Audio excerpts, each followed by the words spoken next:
Saying the second story I have, bye. The second story I have is found in John chapter 5.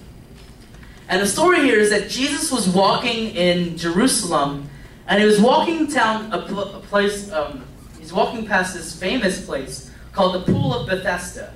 And the Pool of Bethesda actually means the Pool of Mercy. And now tradition, if you read the Bible, the tradition of this pool, why it's so famous, is that every once in a while, there's no record of when it would specifically happen, but an angel would be sent down and he would stir the waters up, and whoever was in the water would be healed from leprosy, blindness, anything that was physically hurting them. This pool was for them to be healed. And so Jesus is walking by this pool, and he sees a guy who was paralyzed. He couldn't walk, he was lame. And he was laying there for 38 years. Outside the pool, just laying there, 38 years, waiting for someone. He'd been waiting by the poolside to try and get into the waters to be healed. But whenever he'd crawl, he'd finally make it to the poolside, someone would cut him off and jump in the pool in front of him. They'd always be selfish. They'd cut him off, like, yo, now your turn today, man. For 38 years, people have been pushing him aside, saying, you're no good, you'll never be healed because I'm more important than you. Saying, my blindness is more important than your paralysis. For 38 years, they couldn't wait. Paralysis. He couldn't wait.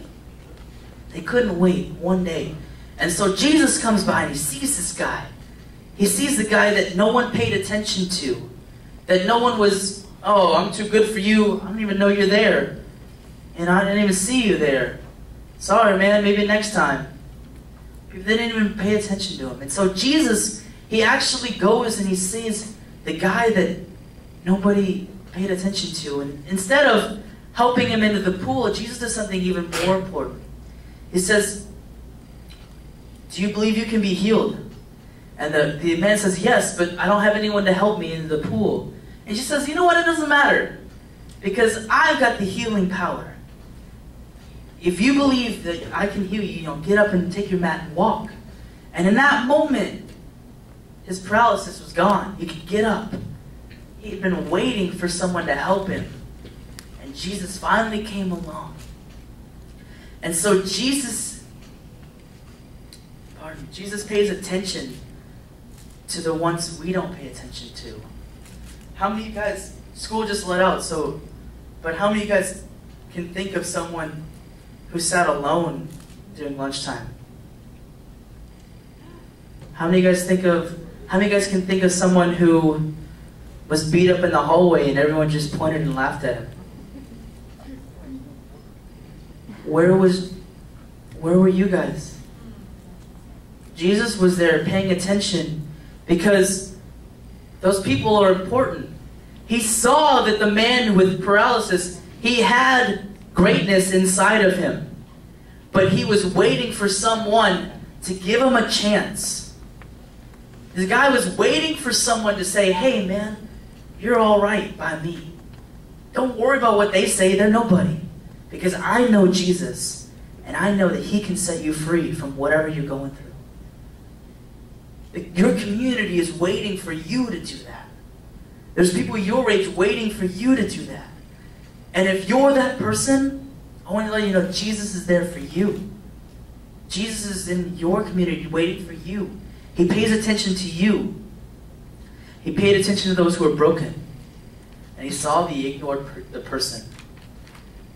And so the third story that we have from Jesus is a story that I found in John chapter 8, verse 2 through 11. And in this story, we find Jesus in the temple teaching. He's in the temple teaching when all of a sudden the Pharisees bring this woman who was caught in the act of adultery. They throw her in front of Jesus and says, hey, this woman was caught in the act of adultery. By the law, it says to stone her. What do you say, Jesus? And see, the Pharisees pulled her in front because they embarrassed her. She was caught in sin, and instead of helping her, they ridiculed her. They embarrassed her. They exiled her like we talked about last week. The Pharisees all about the laws. And they wanted to kill her. because she had nothing else to offer. All they saw was the regrets. All they saw was the sin in her life. But Jesus, he does something more important than what the Pharisees wanted him to do. Because the Pharisees wanted him to kill her. She's done. She's got nothing else to offer. She's ugly. She's sinful. Get her out of my life. But Jesus did something more important. Instead of responding, he starts bending down in the sand. And he starts to trace letters in the sand. Now the Bible never says what he was writing in the ground. But eventually, after the Pharisees stopped asking questions, saying, what are you going to do? What are you going to do?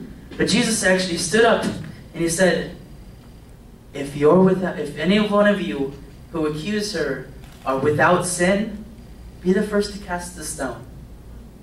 And then he goes back and he traces in the sand. Now again, the Bible never says what they say. The Bible never tells what he was writing in the sand.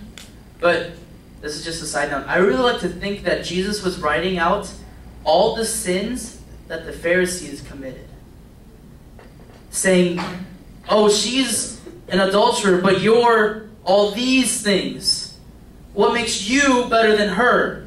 Why should I kill her when you're the same way? Eventually, after all the Pharisees, they left and no one was around. It was just Jesus and the woman. And Jesus stands up and he looks at the girl and says, hey, where are the people who wanted to kill you? Is no one here to accuse you anymore? And the woman looks around and says, no, no one's here, sir. And Jesus says, then neither do I condemn you. Go and leave your life of sin. Go and leave it. Don't leave it here and go. Because Jesus here did something more important. He said, he showed forgiveness to someone the world didn't want. The world said, you've got nothing to offer us. I'm just going to kill you. And so it weighed you down. But Jesus here, he gives her a second chance. Because everybody makes mistakes. Everybody does. And see, Jesus didn't see a waste of time with the woman. He didn't see someone he didn't leave her to be killed because they didn't want her. Because the world already counted her out. She was a nobody with nothing to offer. And so how many times, I've got a question, don't answer this out loud. But how many times have you guys felt left out? Because people around you think you're no good. How many times have you felt left out because you feel like you've got nothing to offer? Or because when people look at you, all they see is the mistakes you make. Because people see that you're mistake. People see that, oh, you're a thief. Oh, you're a backstabber. Oh, you look at pornography. And all they do, that's what they do. They see that. Oh, you got pregnant. And they cast you down with negative words. And they weigh you down with words that make you feel like terrible. And so, but Jesus here, he looks past what we see. He looks past the world. And he says, you know what? God made you special. And I can offer you forgiveness and healing and pull that out of you and make you someone even better than the world. Jesus gives his community something more than something they don't want. And so, I'm here to tell you, if this is you, that Jesus looks past those mistakes. He sees the goodness in you. He wants to give you his forgiveness and set you free from mistakes. Because every one of you is made by God. Everyone has greatness inside of them. And Jesus, he works to forgive the mistakes, and he works to unlock that greatness in you. And that's what my Jesus does. And if you're here and you feel like the world's got nothing to offer, then I want to tell you, you're in the right place. You're in the belonging. You do belong here, man. Don't forget that.